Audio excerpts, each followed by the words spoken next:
What is up, guys? Welcome to the ThinkComputers Weekly Tech Podcast. This is episode 210.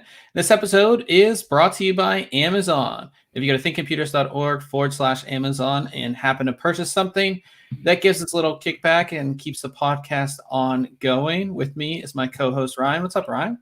Not a whole lot. Just ready to get this podcast going. I'm making sure I got all my tabs open. You got your tabs. You got everything. Yeah, everything rolling. I had YouTube up and going, and it was echoing audio, so I had to fix that real quick. I think I'm good. And you just showed me your ice cream. Yep, I got some frozen custard over here. I'll try not to eat on camera. Yeah, I have a hint water. That's all I got. I have like a water bottle, but yeah, that's all I got here. But we had some pretty cool reviews this week, so we'll just kind of jump right into our reviews. Everybody who is following along, of course, we have our show notes page that is linked below, so you can go ahead and follow along with us if you want. So you get the page that kind of looks like this.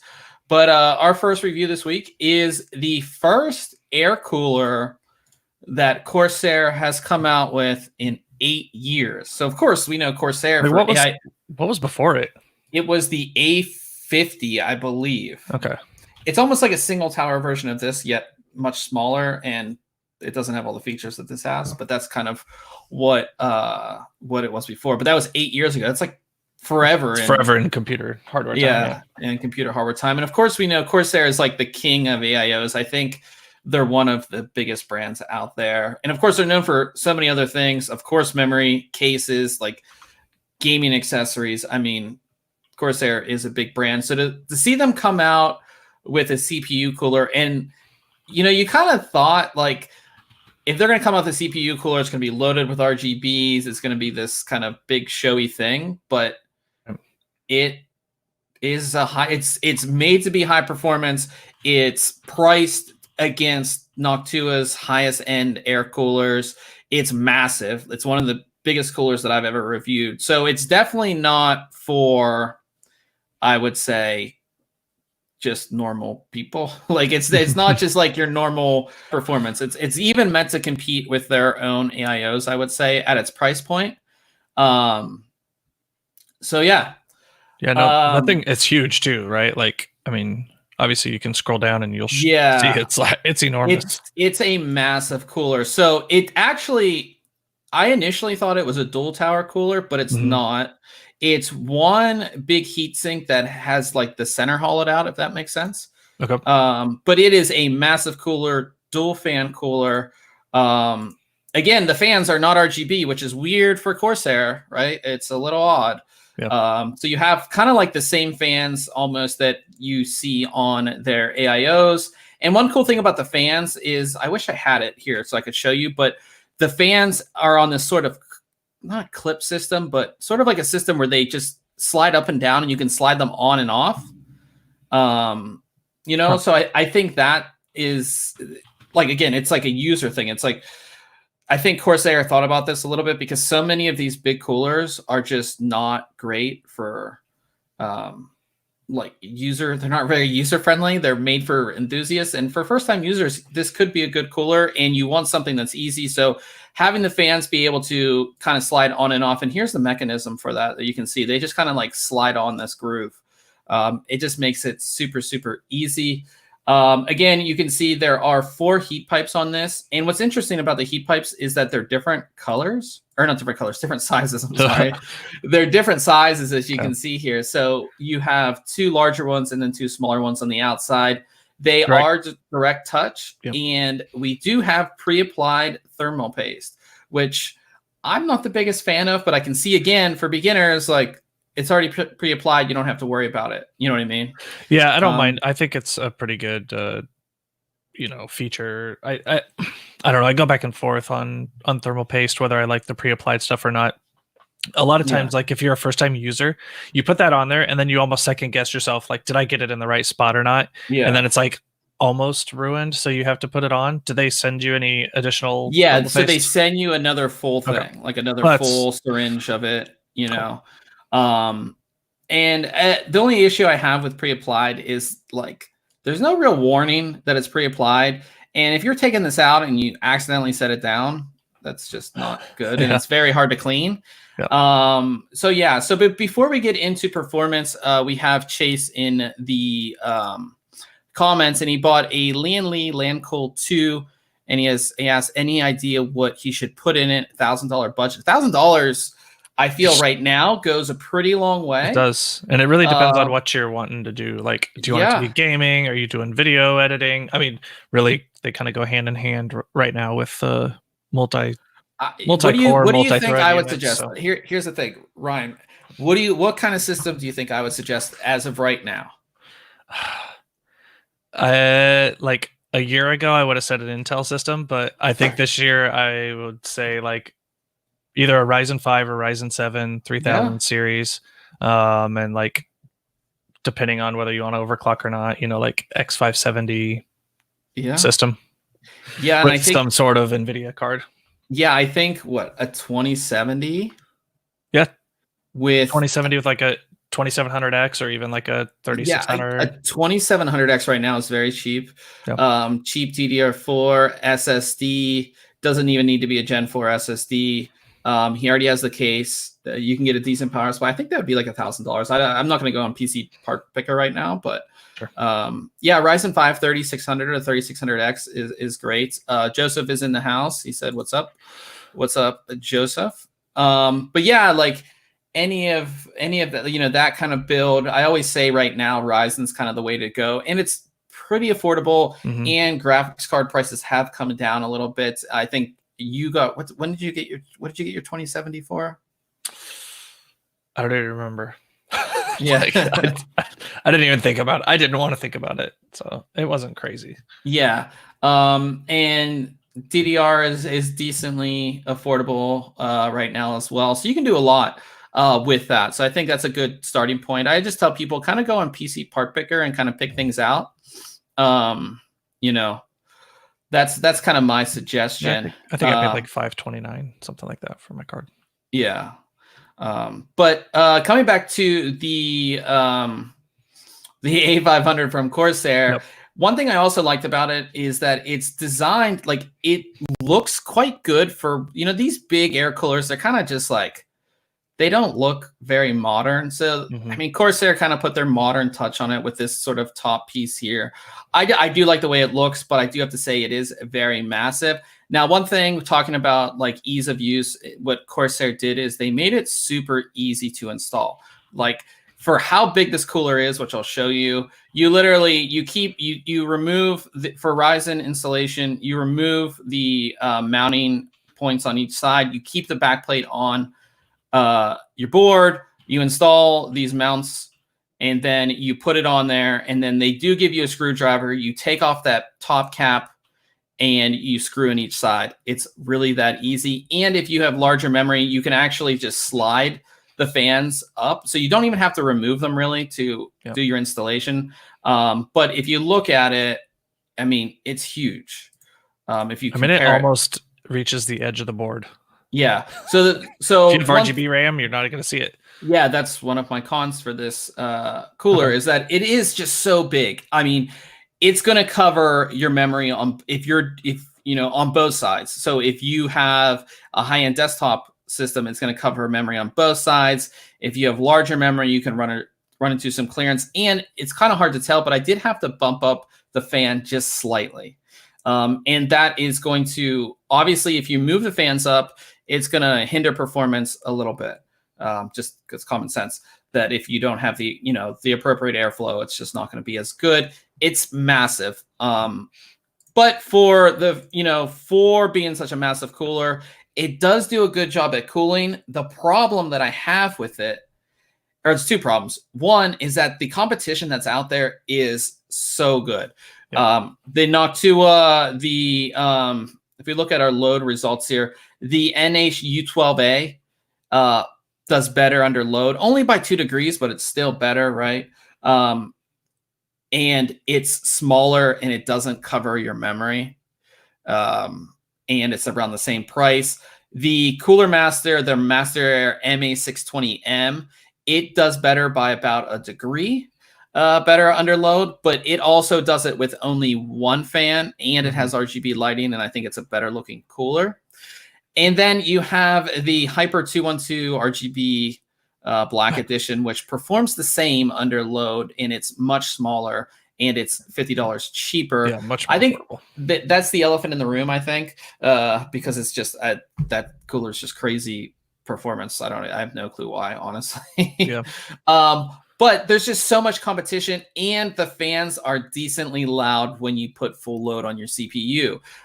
Again, the Noctua fans are quieter, and the Master MA620M, it's quieter, and it only uses a single fan. So I think that this cooler is like a good try, and it's not a bad cooler. If you look at the performance, like it's really not a bad cooler compared to all the other coolers we reviewed. It's just I think for their re-entry, it's great. Yeah, I think, and they're doing a lot of things right. So many of these coolers on this list right here are hard to install. Their things are just like the user experience wasn't really thought about when it comes to a lot of these coolers. Noctua does it right. Cooler Master on their Master Air MA620M, they did it right, but on the Master Air MA620P, it was not good whatsoever. So it's hit or miss on that. So they've done that right. I also like the idea of the fan mounts. It makes things so much easier. I hate fan clips. You bend them. When you're trying to install the fan clips, you cut your finger on the actual heatsink. All that was solved with this, which I think is a good thing, going forward. And I think a lot of air cooling companies will look at this because Corsair is such a huge brand, and they're getting a lot of attention with this. Like, okay, maybe we need to rethink this whole fan mounting thing, or okay, we need to make our installation much easier. You know what I mean? Yeah, from what I saw in person at CES, and then just looking at your review and others, they've definitely got some nice innovations, especially tied to looks and installation for sure. So yeah, so I gave it an 8 out of 10, but just because, again, at the price point that it is, it's a $100 cooler. There are better coolers out there, specifically the Cooler Master MA620M and the Noctua NH-U12A. The Sys Ninja 5 also beats it out, but that thing's a monstrosity, and I don't recommend that to anybody unless you really want it. Definitely check out that review if you want more information. Check that out. We will have a video on that coming out as well, so definitely stay tuned for that. And then Chase also asked, it's his first build, what should he not do? And you said one of the things that I think a lot of people do is they skimp out on power supply quality. If you get a cheap power supply, you have to realize that that is what's powering all of your components. And if you have some type of, problem with your power supply, it's likely going to affect your other components. I don't know how many builds you've seen where people have had that happen. Yeah, and like a lot of times you'll save money on like a case or something and go super cheap, and the power supply in it is super cheap as well, and can end up just causing more issues than it's the headache that it's worth, right? Spend a little more there and maybe don't get the RGB memory, or get a side panel on a case that's acrylic instead of tempered glass. But definitely don't skimp on power supply quality. Yeah, I think that's like my major don't do. Yeah, and it just in general, try to build with known brands, right? Yep. You don't get an SSD from an unknown brand. You know what I mean? They're so cheap now that there's no reason to do that. Yeah, don't go on eBay and buy these fake graphics cards that people buy. Yeah, or Alibaba or whatever. Yeah, just buy everything. If you do it on PC Part Picker, it's pretty good. We obviously recommend Amazon, Newegg, places like that if you live by a micro center. But yeah, just the power supply is probably the biggest one, and just don't buy like unknown brand parts. Don't forget your thermal paste, and don't forget your IO shield on your motherboard. Yeah, don't forget the IO shield. I've done that on reviews. You're just like, no, forget it. Also, don't forget to peel off the piece of film on your CPU cooler before you put the thermal paste on and install it, because I've done that too. So yeah. But yeah, so on to our next review, which is a really cool and interesting keyboard. So we've talked about Glorious PC Gaming Race and their Model O mouse, their lightweight mouse, but they also have a keyboard, and this keyboard is really designed for people who are really serious about gaming, and it is their GMMK, which stands for Glorious Modular Mechanical Keyboard. So this is a mechanical keyboard. They offer it in 3 different sizes. We got the 10 keyless, and I'm a 10 keyless guy. Like, that is my form factor. If you're not familiar with 10 keyless, it is pretty much a full keyboard minus the number pad. So you don't have the number pad over there. And with their design, it's very minimalistic. There's hardly, like, once you get past the keys, there's not much part of the chassis at all, which I'm a fan of. Some people like a lot of room around their keyboard. I don't. So you can see why I'm a fan of this keyboard. It has the little Ascend keycap there on the escape key, which is pretty cool as well. But the big thing why they call this the modular keyboard is because you can actually swap out the switches, not just the keycaps. You can swap out the actual switches. So they give you a puller where you can pull out and swap switches. And the reason that this is important is if you are a serious gamer, you might want a different feel for different, buttons on the keyboard, different keys. Like maybe your 1 through 4 you use in a game, but you want them to have a little bit different of a feel. You can swap out the switches. The version that we got had the Gateron Browns, which is, of course, just like a Cherry MX Brown. I do like Gateron. I think, in my opinion, it goes Cherry MX, Gateron, Kale, and then the rest of them. Okay. So it is, a good switch. It's a mechanical switch, obviously, has really good feedback. But the thing that was an issue for me is that you can go on their website and pick different switch types. Like you can pick all of the Gaterons and all the Kales, basically. So you can customize the keyboard to your liking, but it's for the whole keyboard. So I thought, this is modular. I'll pay more money to get 4 WASDs that are blues and the rest be browns, right? Sure. Or a mixture of that, or like they could at least predefine like what you could customize. WASD, maybe 1 through 4, like things you would use in certain games. Right. But you can only customize the entire board, which I'm not a fan of. I would pay more money to get the switches that I want, but the time that I'm buying it, if that makes sense. You know what I mean? Yep. And I think you scrolled past this. One thing I noticed was they look like they're ABS keycaps as opposed to PBT. Yeah, so they're not PBT keycaps. They're double shot ABS, which, and they do have this sort of like harder finish on them, which actually made me think they were PBT at first, but they're not. They feel better than your typical ABS, the glossy ones. Yep. They feel a lot better than that, in my opinion. But because they have this harder finish, I wouldn't say they look as nice as the glossy ones, right? Yeah, I noticed that right away. Looking at that they definitely don't look like PBT, and I'm really kind of surprised that Glorious didn't go with them, because I don't want to call them a boutique company, right? But they're not your major, Corsair Cooler Master and vendor. This is their pre-built version. So the pre-built version, again, available in 3 sizes: full size, 10 keyless, and micro. Gateron Browns only. And then just the normal, these double shot ABS keycaps. Now, if you customize, you can do PBT keycaps, and there's see-through PBT keycaps as well. Okay. Extra cost, but you can customize it that way. But I was actually surprised that their pre-built is only one. It's the Gateron Brown is the only way you can go. You can't choose Gateron Blue. You can't choose, it's kind of weird that that's the only pre-built. But overall, I do like the build quality of the keyboard. It's solid. The actual top plate here is aluminum, and it feels really good. Detachable micro USB cable, and I think anything 10 kilos or smaller should have detachable cable. Yep. It has the keycap puller here that's actually built into the keyboard, and then the actual key or the actual switch puller comes with it as well.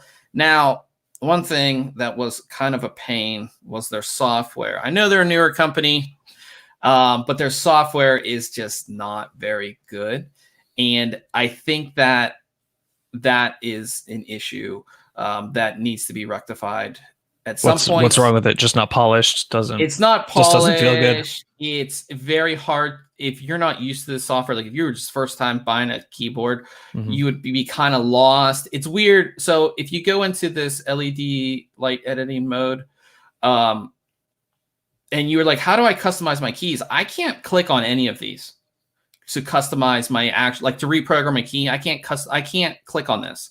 I have to go to LED lighting mode and click on disabled and then click a key to edit it. Weird. So it's like if you wanted light, if you didn't know that you had to turn that off, you would never find it.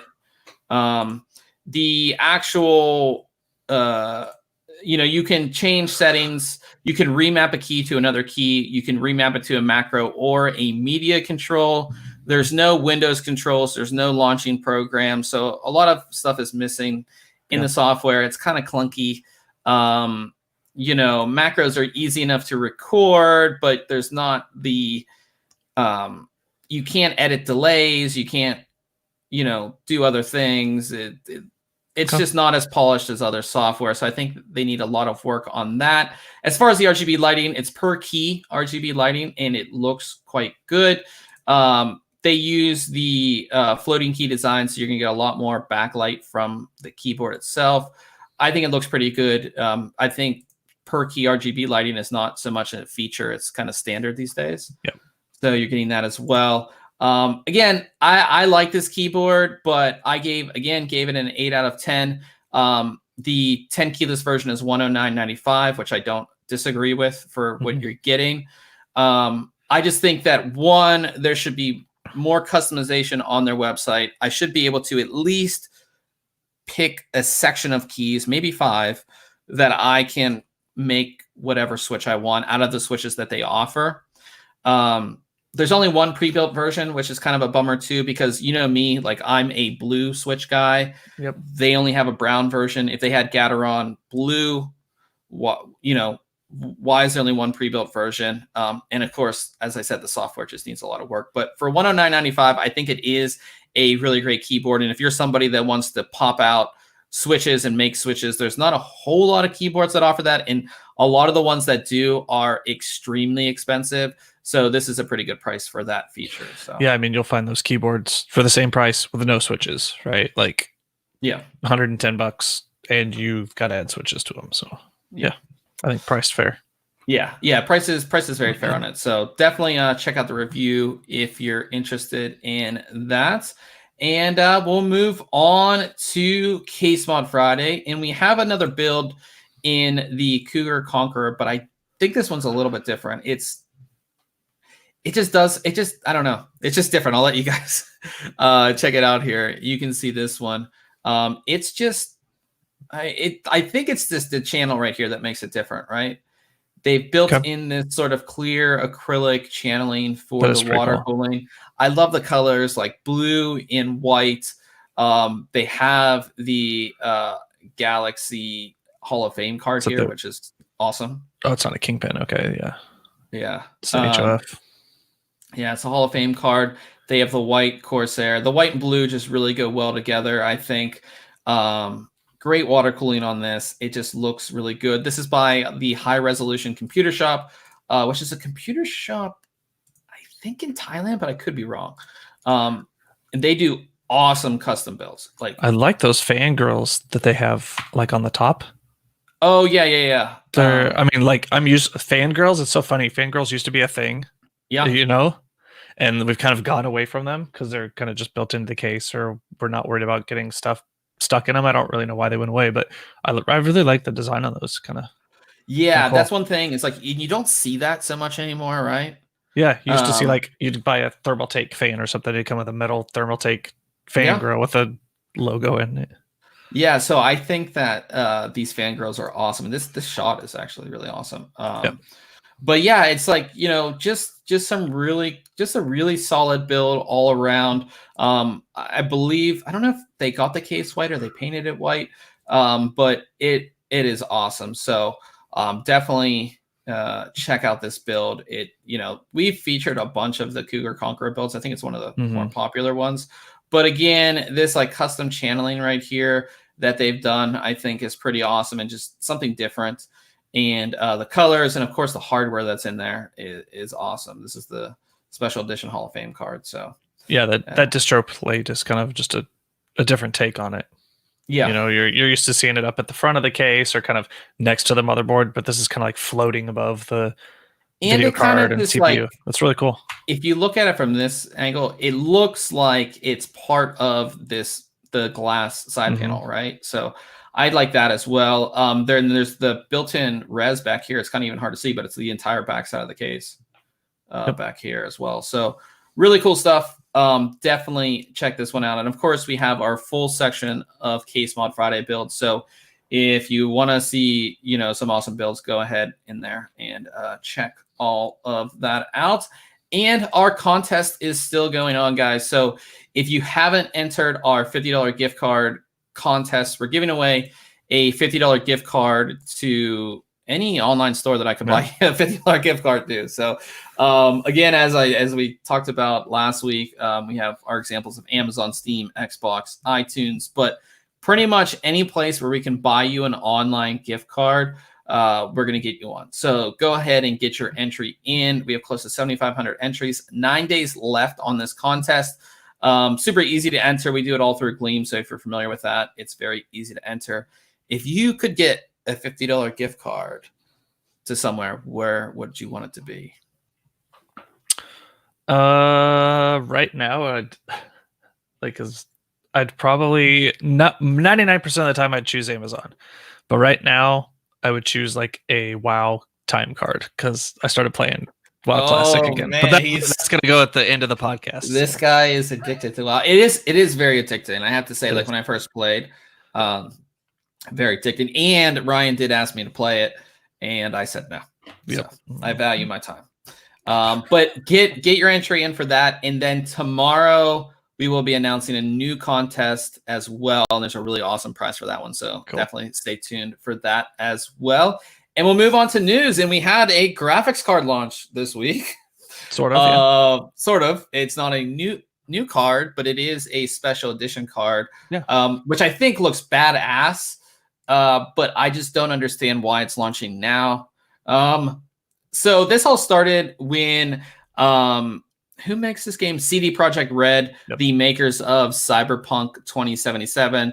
They put out on Twitter, they asked NVIDIA, wouldn't it be cool if you guys made a special edition graphics card for Cyberpunk 2077? And it was a joke back and forth on Twitter. Of course, that was all predetermined because this card was already developed. But it's just a custom RTX 2080 Ti. It's called the Cyberpunk 2070. I can't talk. 2077 edition. And as you can see, it has this, the yellow shroud there, and it looks cool. It does look very cool. It would be cool to have. They're only making 200 of them. 77 are going to be part of a giveaway that's going on right now. We have all the details on the link on the page. It's all done through NVIDIA. You can enter. It would be great to have one of these. The rest of them are being sold for $1,100, which again that's typical pricing. And the only real change with the card is that the shroud is actually aluminum. It's made of AL5052 aluminum. So that's pretty cool, I guess. It's just a special edition card. So no, obviously new card. When we heard the announcement the day before this was actually announced, the whole Twitter thing. They kind of teased it, right? Yeah, they teased it, and we thought, okay, this might be a new NVIDIA card, right? Because Cyberpunk 2077 doesn't come out till September. Yep, it got bumped back. So yeah, it doesn't come out, and that would be a time frame where you would see a new GPU launch possibly. But that wasn't the case, and I just find it very odd. And I know I'm not complaining, and I might be in the minority of just saying this is odd, but why do we have a special edition graphics card for a game that's not even out yet? And the game could end up being horrible, right? Yeah. Like, you buy this thinking, oh, I'm so excited for 2077. Yeah. And then it just fails, right? Like, the hype train for this is massive. It's one of the most hyped games. But one, it doesn't come out for 6 months. Yep. And why do we have a special edition card launching now? Wouldn't you want to launch it at launch as like a promo for the game? Right? Buy this, get a free copy, or by then we may have a new card, right? Yeah. That you could launch, I don't know. It's just very odd to me. It's obviously like a marketing thing. I get it, and it's a cool card. I'm not saying it's not a cool card. I just find it weird. It would be like, again, I don't know what to compare it to, but it's just like, why is this launching now when the game's not even out or even close to be like, I could see like the game launches in a month. Here's a special edition graphics card. Yeah. It doesn't launch for 6 months, and it could be even longer than that.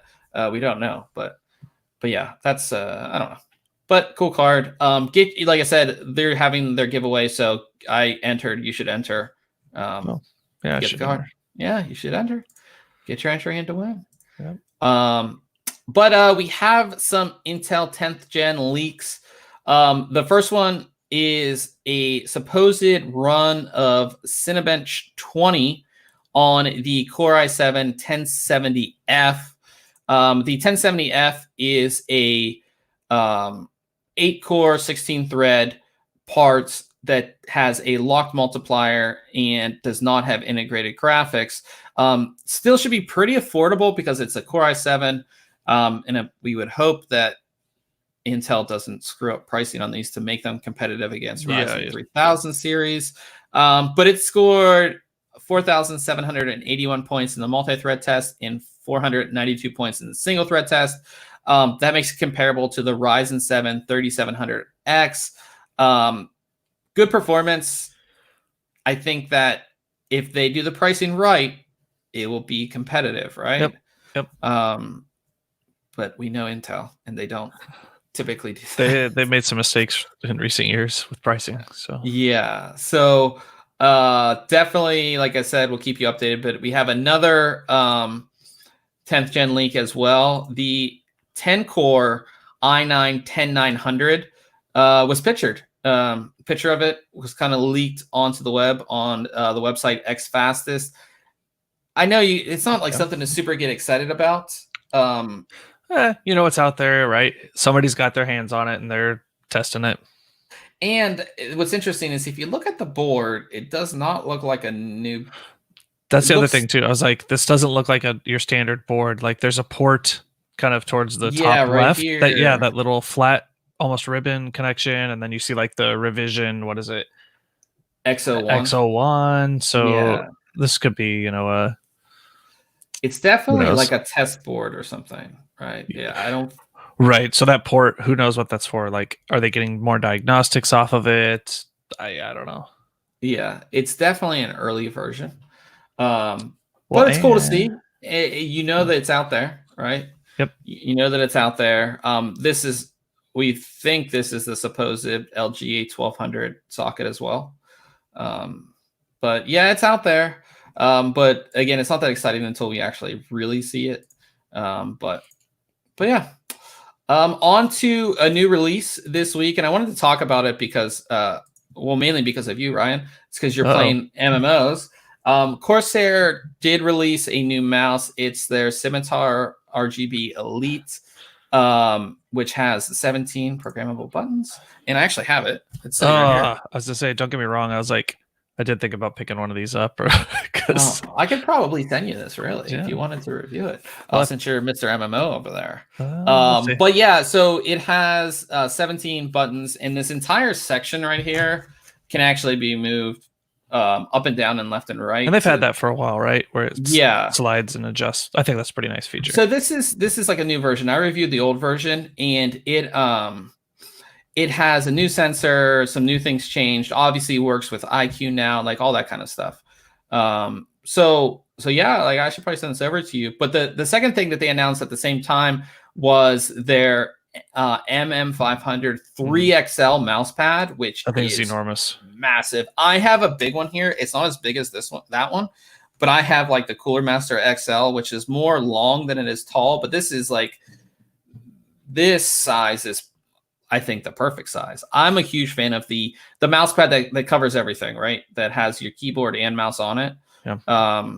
And yeah, so the Scimitar Elite RGB Elite will be $79.99. The M500 will be $50. But yeah, look how big that is. It is big. I have their like what MM300, I think, whatever their largest one previous to this was. Yeah, is what I'm using right now. It is their largest mouse pad ever. So that's pretty cool as well. And it's like, it's one of those things where when you go to one of these as opposed to a standard mouse pad, I can't go back. Yeah, I don't think, unless I have to review something, I don't think I'm going back. Sure. Yeah. Yeah, it's just really hard to go back. It's just like going, it's the same thing as going from non-mechanical to mechanical. You'll never go back.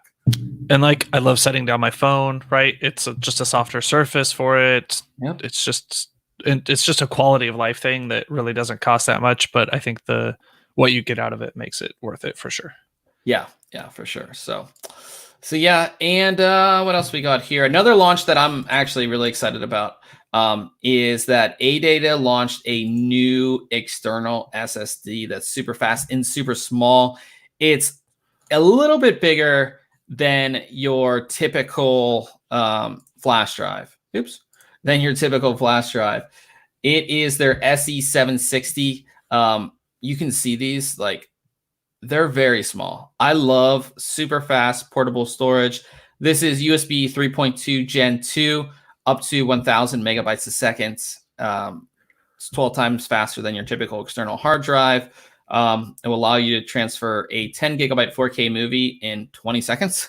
Wow. So super fast storage. I love these because I do all of my video editing on an external drive, so I can have it with me, and it's just like, I just always do it on external. I have a USB 3.2 Gen 1, but one of these Gen 2s, I'm excited to get one of these into review because, and look at just like, that's like a nice. Bigger, like that's like a bigger flash drive. I knew that when I saw this news that you were going to want to like talk about it here, because there's two things that Bob for sure likes: his blue switches on his keyboards, and like small, fast external solid state drives. Yes, you bring a pile of them to CES and everywhere, but they work well. And no, I mean, it's just again, it's like a quality of life thing, right? It's once because you don't realize that when you're editing 4K or higher video, you do need fast storage to keep up, because when you're in Premiere and you're previewing the video, it's going to stutter if you don't have fast storage. If you add an effect to it or something else to the footage, or an adjustment layer or anything, it's going to slow down that footage, and you don't want that to happen because that cuts down on your editing time, right? Sure. And all that, like all this stuff, but like, again, for media, this is great. For transferring large files between two computers, this is awesome because it's incredibly fast. So I'm really excited for this. I'll be taking a look at another one, which we'll talk about here soon. But I want to get this one in as well because I love that form factor. It's just super small. They didn't put it in the press release, but I did look. I think this is available 256 gig all the way up to 2 terabyte on this. So really cool external storage. I know I'm geeking out on external storage, but that is my thing. So another new release from our friends at ModMyMods. So if you don't know what ModMyMods is, they kind of rose out of the ashes of Frozen CPU. If you guys don't know what Frozen CPU is, you might be a little young. But Frozen CPU was an online store for mod supplies, for case modding things. And they had this big debacle, which we actually linked to in our article. But out of all of that craziness came ModMyMods. They're located in, I think, Rochester, New York.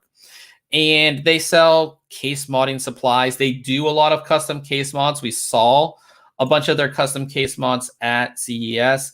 And they have introduced their mod water. So basically, it is water that's made specifically for water cooling. A lot of times, you'd have to purify your own water and do all this kind of stuff. They kind of solve that for you. It's available in a bunch of different colors. It's available in 1 liter sizes for $8.99. I think it's a big deal for them because ModMyMods is really trying to be more than just like a reseller of other people's stuff, right? They want to build things and create things for people, right? For modders. So this is one of their products, and we definitely want to support it and tell you guys about it. So if you are doing a custom build, definitely check out their mod water. And it's like I said, Joseph says he thinks they're still operating, and I was able to get out to Frozen CPU. Now I don't know that I would buy anything from them right now, just because of some of those, just their recent, like you linked to some issues they had. I don't know. Maybe they're still legit. I think that I don't know the story, so I'm not gonna. Do your research before you buy from anyone, really. Yeah, I think that ModMyMods is like the legit people that didn't want to deal with the drama that was happening with Frozen CPU. I could be wrong on that, but I think that's kind of what happened. Frozen CPU, the website still works, but because of all the drama, which if you guys go into our article, we link it right here, and you can go to that article and read everything that kind of happened and what happened with the employees and all that kind of stuff. It wasn't a very good thing. We definitely want to support ModMyMods. So if you are doing a water-cooled build and you need coolant, check out their mod water, or at least give it a try. And then finally, we have some interesting news, and I'm sure if we talked about it last week. If you're not under a rock, you've heard of the coronavirus. It is a big deal. I know it's like I'm not smiling about it, but it's just obviously it hasn't affected the United States as bad as it's affected China, in other parts of the world. But for the tech industry, it is a big deal because most of the components are made in China. I've been to the factories in China. And it's when the government is shutting down entire cities and closing factories and basically shutting down the country for weeks at a time, that obviously affects sales and things like that. And there's been a bunch of stories about it, but TrendForce put out a article about the effect of the coronavirus on tech. And if you look at just like the forecast and the revised forecast for different things, we look at, say, notebooks.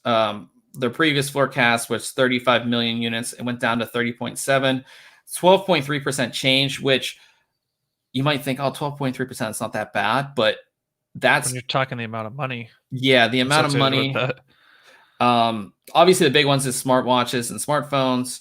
And of course, notebooks is pretty big change, and smart speakers is a big change as well. So I think that you are going to see a lot of things. I've already seen a few stories where a couple of the big companies are taking out these massive loans because they don't have the, money to continue operating out of other, because of these shutdowns, I guess. Well, and I mean,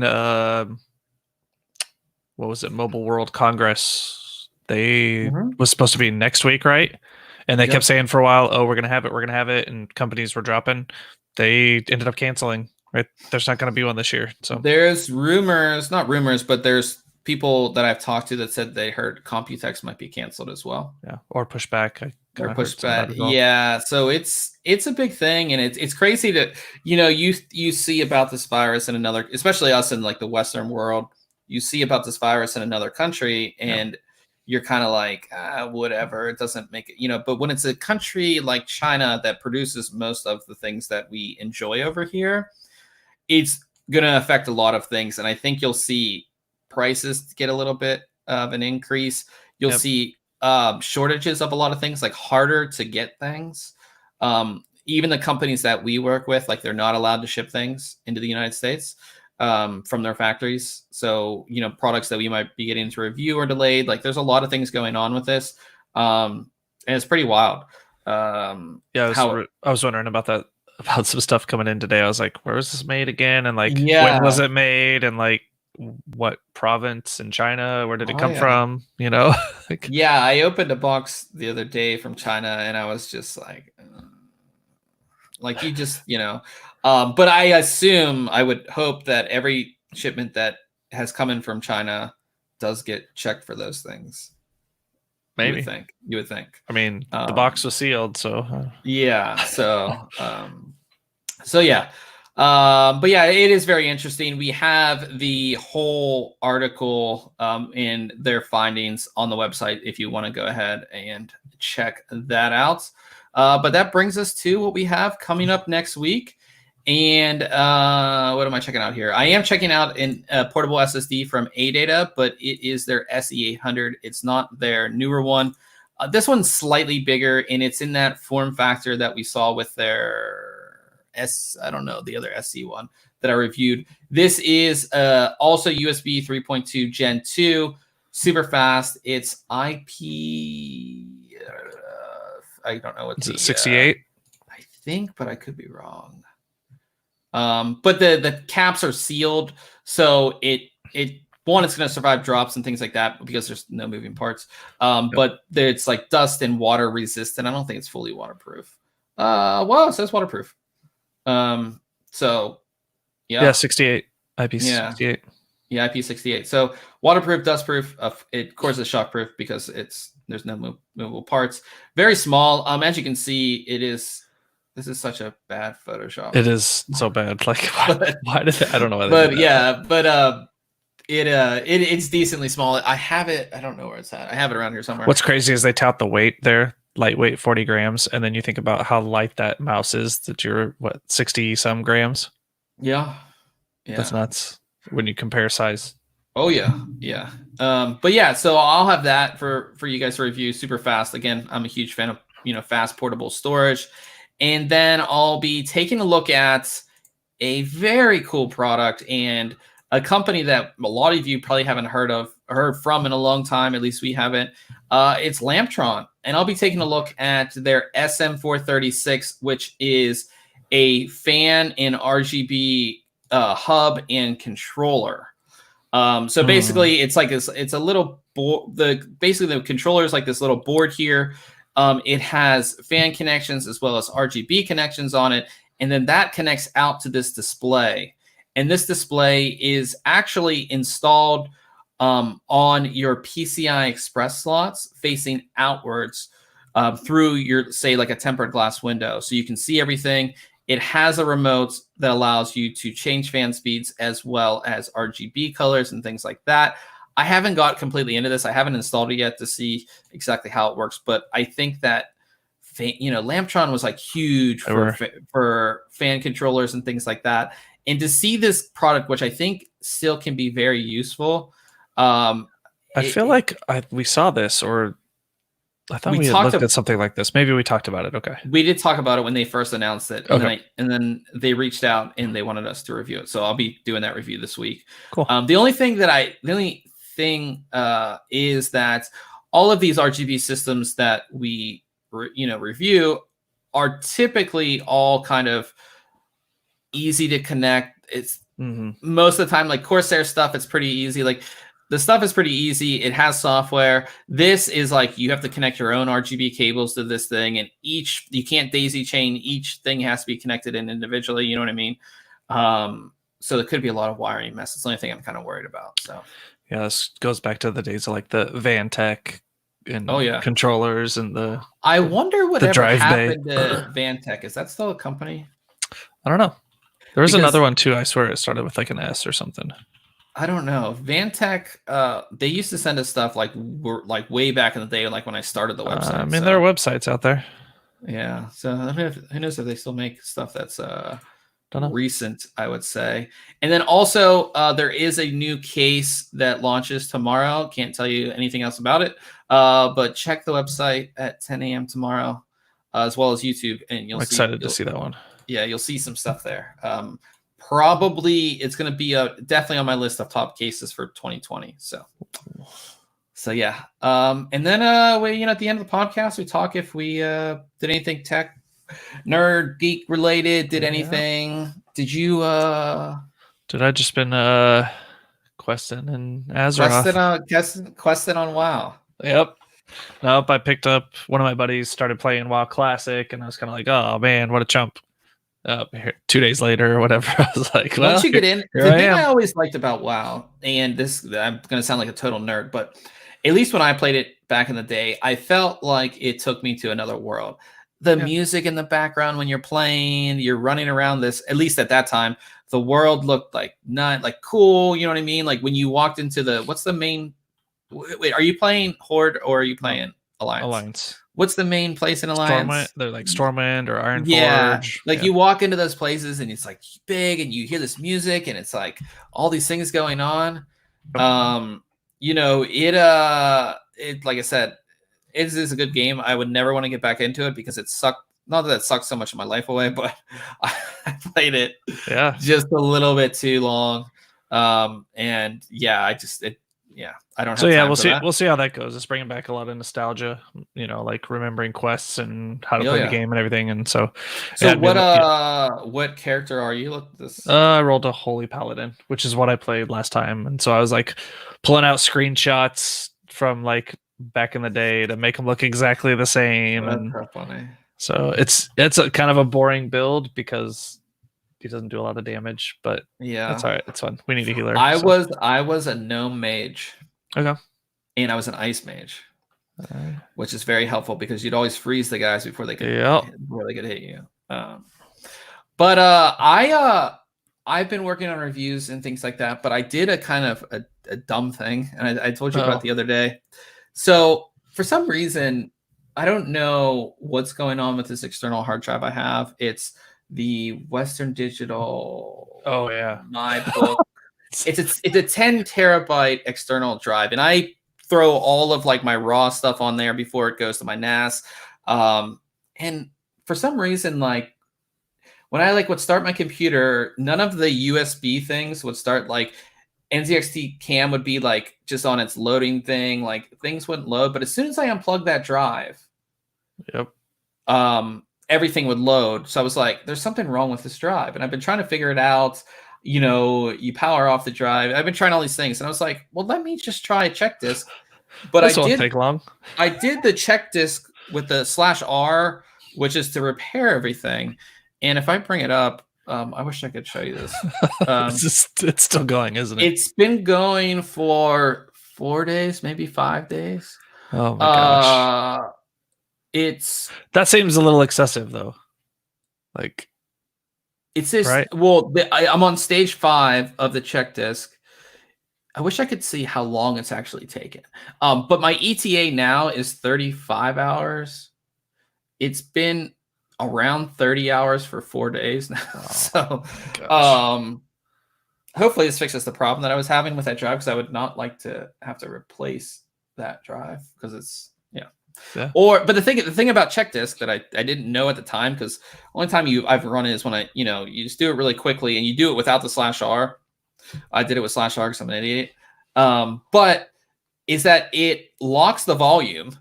So if I turn off my computer or if I just close command prompt, the disk is locked or the volume's locked, and I could potentially lose, I don't know how many terabytes of store. I mean, I have a lot of stuff on there. So I'm just waiting for this to be done. Oops. And every once in a while, like Adobe Premiere will freeze and you have to restart your computer, or Lightroom will also freeze and it won't allow you to open your library unless you restart your computer. So I'm really hoping that doesn't happen, because I need to use those programs, but I also don't want to lose everything that's on this drive. So that's the conundrum that I'm in. So hopefully in the next, it says 30. And the time's actually going down, not up, because it was going up before. So nice. Hopefully in 35 hours, it will be done. I guess we'll know this weekend, right? Yeah. But yeah, that is basically it. I was just gonna add the note about last week we were on sort of Home Gadget Yes. Geeks podcast on Thursday night. We ran into some technical issues over there, but I think Jim still published the video from last week. Oh, he because did? I think so. It was about an hour of us just like doing some Tr- troubleshooting live and just banter and all that. So, feel free to check that out, but we will be back on that show in a couple weeks to kind of probably not talk CES stuff, maybe just a quick recap. But I think we'll just cover some of our more recent reviews and just, hardware in general. We'll put out the link to that episode on our social media. Yeah. I didn't know that he actually published it because it was us basically trying to help him troubleshoot his computer, which I think is pretty cool because when you have issues, like I had this hard drive issue, I had to like go online, but it was all of us trying to help him fix his computer. So that was pretty cool. Yeah. But yeah, that is basically it. Ryan, are you gonna be doing? I take it back. He did not publish it, so we will not be putting out that link for you. Sorry. Are you gonna be what? You gonna be gaming? Yep, I sure am. What are you playing? Right over here. Yeah. You said you're not gaming, so I will see who is online. Just looking it up at my Discord.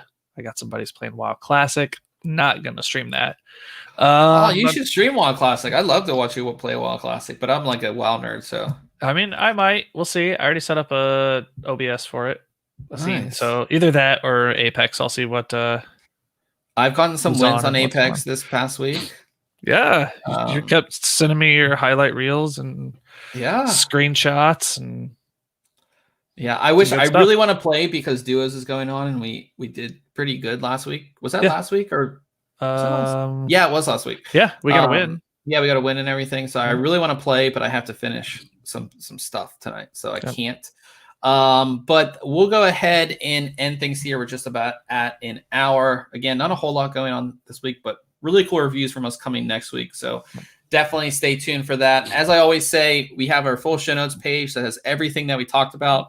So if you want more information, go ahead and check that out. And on all of your social media, or not social, all of your podcasting apps and software, it's just ThinkComputers, all one word. So until next week, we'll catch you guys later.